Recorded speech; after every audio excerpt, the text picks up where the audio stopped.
to another video. Today I thought I'd take you in my training day. So I've got a session to do intervals and then just like a steady outdoor session as well.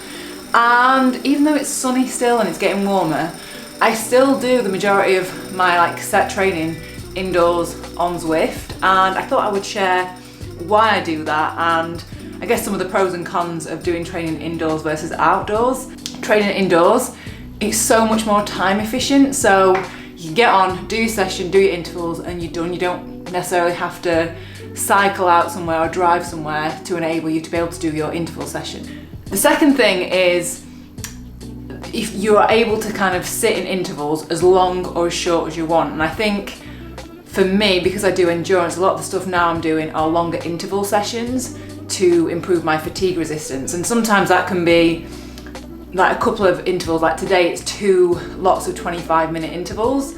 And to be able to do that outside, I think there's only really Crag Vale, like a climb that I could potentially be able to ride for 25 minutes on. And yes, there are like lanes and stuff, but you get junctions, you're gonna have to stop. So being able to keep in an interval for a set amount of wattage is just way easier doing it on Zwift. The other thing that I really like is Erg Mode. So Erg Mode basically puts you in a watt range and you just stick at that set wattage. You don't have to change gears, you can just literally just push out that wattage, which I really like. You don't really have to think about it. So yeah, you can just sit in that wattage if you can, obviously, and just look at the road ahead. And I guess then the other thing that I really prefer for indoor training is it doesn't matter what the weather's doing. And this was the main reason that I got Zwift, God, it must have been 3 or 4 years ago now, that like I went out in winter because it was before I had Zwift, and I came off on ice and I was like, I'll never ever do that again. And then that's why when I invested in Zwift, because I didn't want to risk it. Basically I thought I'd fractured my wrist, luckily I hadn't. But it was that realisation then, it doesn't really matter what the weather's doing, it's always dry on the turbo.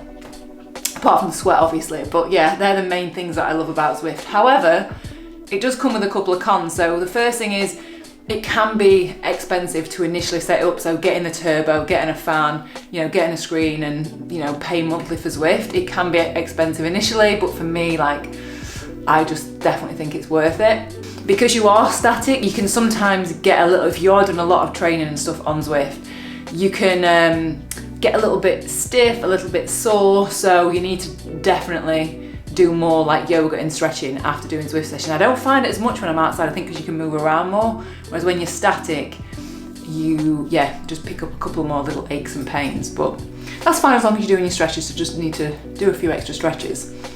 So now I'm going to do my turbo session, and then I will take it out, so I'm going to head out on the bike afterwards to do an outdoor ride. The hair's going in a bun. That's when I'm serious about the training.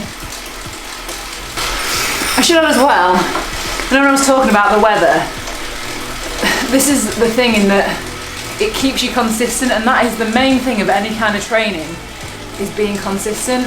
And when you're relying on the weather, especially in England, to not snow or like have really bad winds, then you've got to get on the turbo and get on Zwift.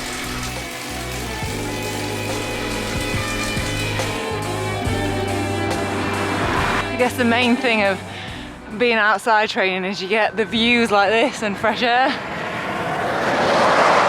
One bad thing is traffic though.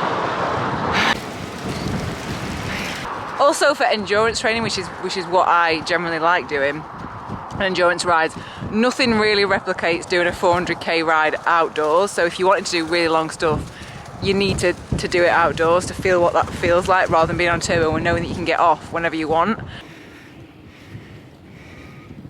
Bike handling is also something that you can't really replicate indoors. Like, nothing prepares you for climbing up like a 25 or 30% gradient than when you're actually outside doing it, especially on cobbles. So yeah, that's another pro of training outdoors on these cars.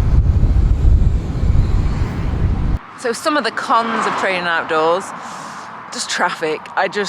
Today I've had maybe 2 cars within, like, it was a van actually, got so close to me. You just don't get that when you're indoors. What other cons are the training outside? Just try to find somewhere to be able to hold a set, wattage for a set period of time without having to stop. Anything else?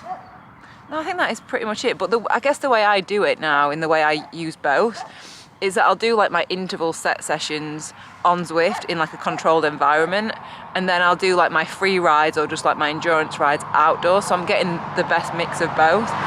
Oh, I forgot there's one more thing.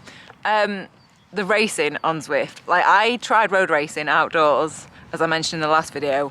It just wasn't for me. It was just, there were too many crashes. Like, I loved like the adrenaline of actually racing, but I didn't like the idea of crashing. So many people I know like broke collarbones. I was just like, this is not for me.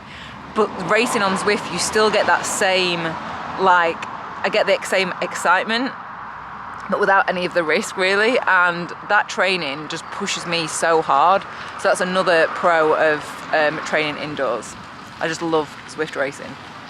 Got this car reversed around, I'm gonna have to go. See you later. After this one I'm filming. Come on, cars.